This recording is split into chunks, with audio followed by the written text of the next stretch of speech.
Hello friends, एक बार फिर स्वागत करेंगे आपके अपनी यूट्यूब चैनल जीडीएस जी की क्लासेस में। दोस्तों, जैसा कि आप लोग सभी लोग जानते हैं, इस चैनल के माध्यम से एसएससी के सभी एग्ज़ामों की तैयारी कराई जाती है।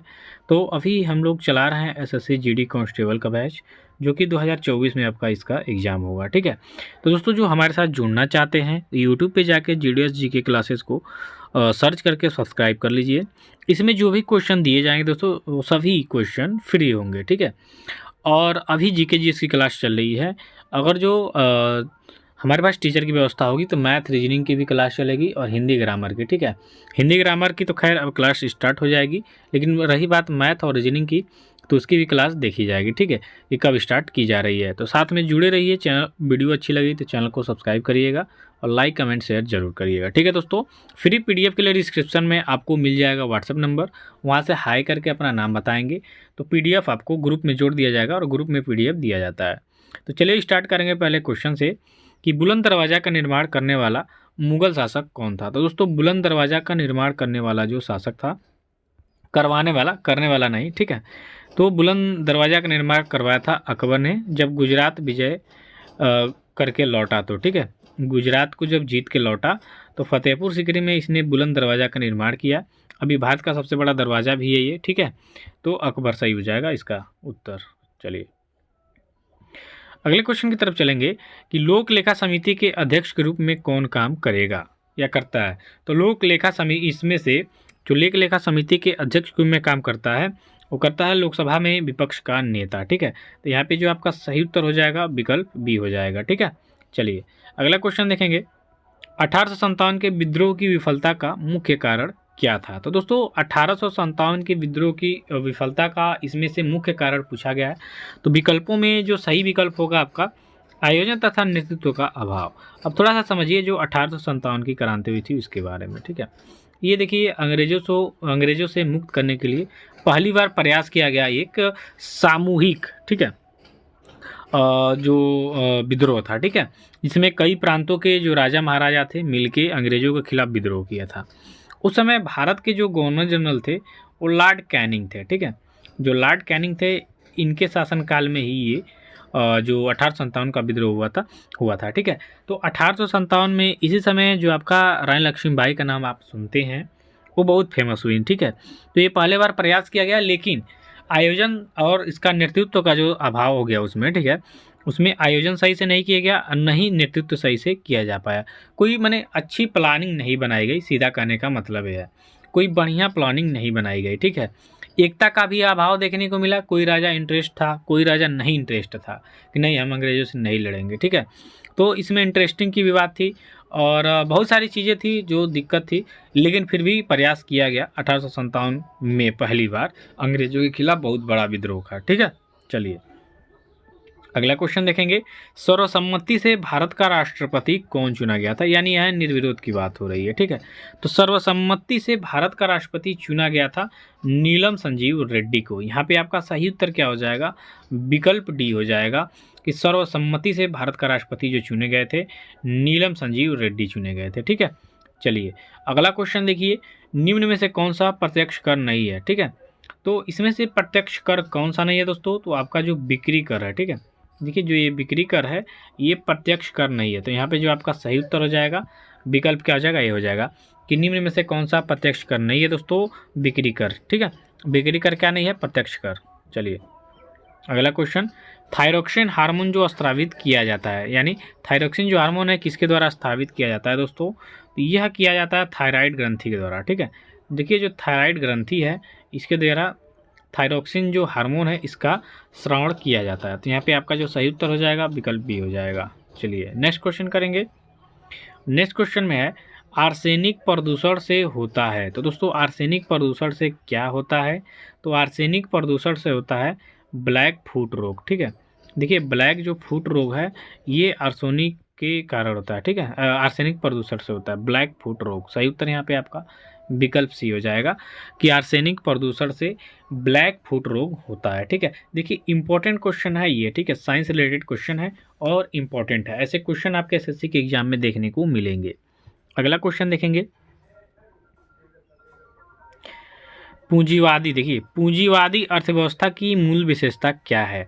तो पूंजीवादी अर्थव्यवस्था की जो मूल विशेषता है वो है उत्पादन के साधनों का निजी स्वामित्व। ठीक है, देखिए जो उत्पादन के साधन होते हैं इस पे निजी साधनों का स्वामित्व होता है। ठीक है, तो पूंजीवादी अर्थव्यवस्था की जो मूल विशेषता है वह उत्पादन के साधनों का निजी स्वामित्व होता है। ठीक है, चलिए अगला क्वेश्चन देखिए, लोकतंत्र में जनमत को आधिकारिक स्वरूप किसके माध्यम से मिलता है?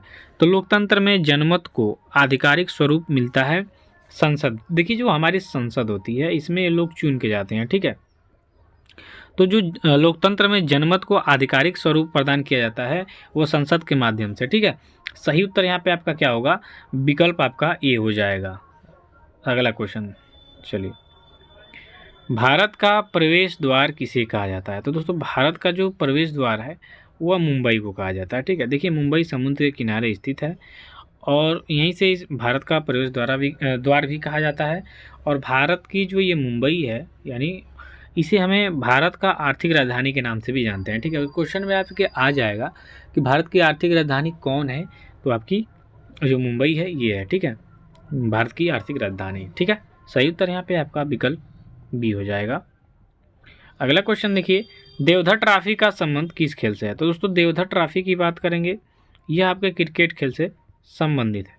सही उत्तर यहाँ पे आपका विकल्प सी हो जाएगा। अगला क्वेश्चन है, महावीर स्वामी की माता का क्या नाम था? तो महावीर स्वामी दोस्तों सभी लोग जानते हैं जैन धर्म के वास्तविक संस्थापक माना जाता है और ये 24वें तीर्थकर थे जैन धर्म के। ठीक है, और इनकी माता का नाम जो था ये त्रिशला था। ठीक है, त्रिशला। तो सही उत्तर यहाँ पे आपका विकल्प डी हो जाएगा। अगला क्वेश्चन है, किस राज्य सरकार द्वारा गायों की जनगणना कराई जाने की घोषणा की गई है? दोस्तों तो किस राज्य सरकार द्वारा गायों की जनगणना कराने के जाने की घोषणा की गई है? ये आपके करंट अफेयर की क्वेश्चन है और ये इंपॉर्टेंट है। देखिए करंट अफेयर में मैं इंपॉर्टेंट क्वेश्चन को ही लेके आता हूँ जो आपके एग्जाम की दृष्टि से सही है। ठीक है, उचित है, आ सकता है। 90% तक मेरा अनुमान रहता है उसमें कि ये आ सकता है। फालतू का करंट अफेयर्स पढ़ने से कोई मतलब नहीं है दोस्तों, जो मेन इंपॉर्टेंट है उसको पढ़िए। ठीक है, तो आपको देखने को इसमें करंट अफेयर के क्वेश्चन मिल जाएंगे कुछ खास। भारत में हाल ही में किस बैलिस्टिक मिसाइल का सफलतापूर्वक परीक्षण किया है? ये इंपॉर्टेंट करिएगा, ये क्वेश्चन आ सकता है आपके एग्जाम में। तो हाल ही में भारत के द्वारा सफलतापूर्वक बैलिस्टिक मिसाइल का जो सफलतापूर्वक परीक्षण किया गया उसका नाम था आपका प्रलय। ठीक है, क्या नाम था? प्रलय। सही उत्तर हो जाएगा यहाँ पे विकल्प आपका बी। अगला क्वेश्चन है, सर्वोच्च न्यायालय परिषद में किसके द्वारा मिट्टी कैफे का उद्घाटन किया गया है? इसको वेरी इंपॉर्टेंट क्वेश्चन की लिस्ट में करिएगा, वेरी इंपॉर्टेंट ये क्वेश्चन आएगा। सर्वोच्च न्यायालय परिषद में किसके द्वारा मिट्टी कैफे का उद्घाटन किया गया?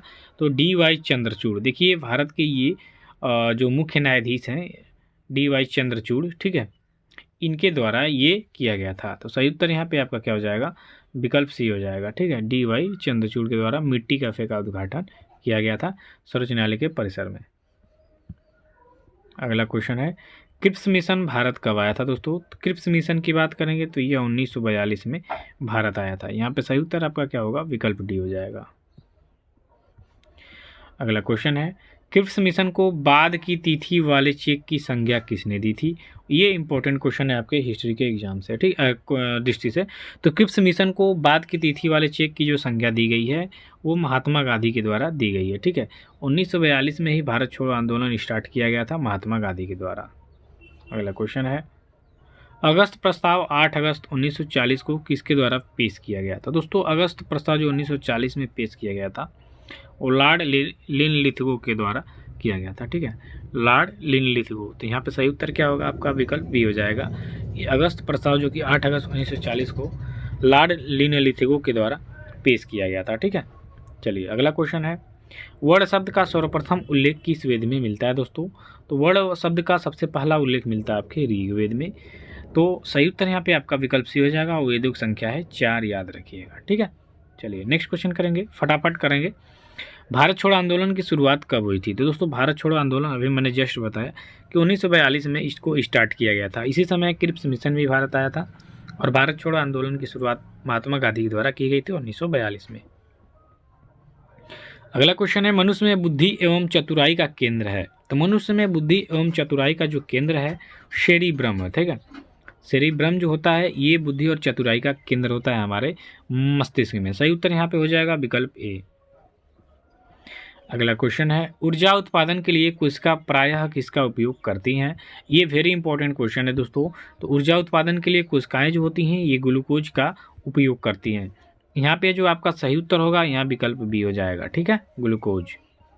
अगला क्वेश्चन देखिए, मोबोमियन ग्रंथि किस में उपस्थित होती है? ठीक है, तो मोबोमियन ग्रंथि जो होती है यह आँख की जो पलक है इसमें उपस्थित होती है। ठीक है, यहाँ पे सही उत्तर हो जाएगा सी। कहीं कहीं पलक, आँख की पलक दे देगा वहाँ भी सही कर देगा। ठीक है, कन्फ्यूजन नहीं होंगे, आँख के पलकों में ही मोबोमियन ग्रंथि जो होती है उपस्थित होती है। ठीक है, याद रखिएगा।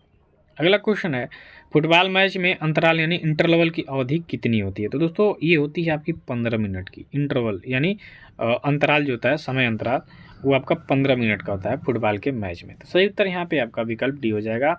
और ये क्वेश्चन इंपॉर्टेंट होते हैं, ऐसे क्वेश्चन आते हैं एग्जाम में।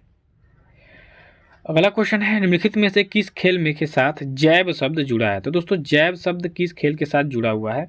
तो यह जुड़ा है मुक्केबाजी के साथ। ठीक है, यहाँ पे जो आपका सही उत्तर हो जाएगा विकल्प हो जाएगा कि जैव शब्द आपके मुक्केबाजी शब्द से खेल से जुड़ा हुआ है। अगला क्वेश्चन है, करूड़ कंडोज निम्न में से किस खेल से संबंधित है? तो करूड़ कंडोज की बात करेंगे तो ये कार यानी रेसिंग से ये संबंधित है, इनका संबंध है कार रेसिंग से। सही उत्तर यहाँ पे आपका विकल्प बी हो जाएगा। अगला क्वेश्चन है, थेयम किस राज्य का लोकप्रिय नृत्य है? तो दोस्तों थेयम की बात करेंगे तो ये आपके केरल राज्य का एक लोकप्रिय नृत्य है। तो सही उत्तर यहाँ पे आपका विकल्प सी हो जाएगा।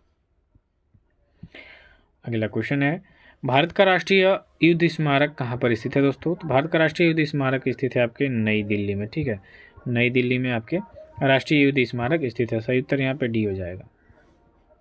अगला क्वेश्चन है, वारली चित्रकला की शुरुआत किस भारतीय राज्य से हुई है? दोस्तों तो वारली चित्रकला की बात करेंगे तो यह आपके महाराष्ट्र राज्य से शुरू हुई है। सही उत्तर यहाँ पे क्या हो जाएगा? आपका विकल्प हो जाएगा। अगला क्वेश्चन है, निम्नलिखित में से कौन सा त्यौहार उत्तराखंड में मनाया जाता है? दोस्तों तो उत्तराखंड में मनाया जाने वाला जो त्यौहार है वो है फूलदेई। ठीक है, ये जो फूलदेई है ये आपके उत्तराखंड में मनाया जाने वाला एक प्रमुख त्यौहार है। सही उत्तर यहाँ पे विकल्प भी हो जाएगा। आज की वीडियो में बस इतना ही।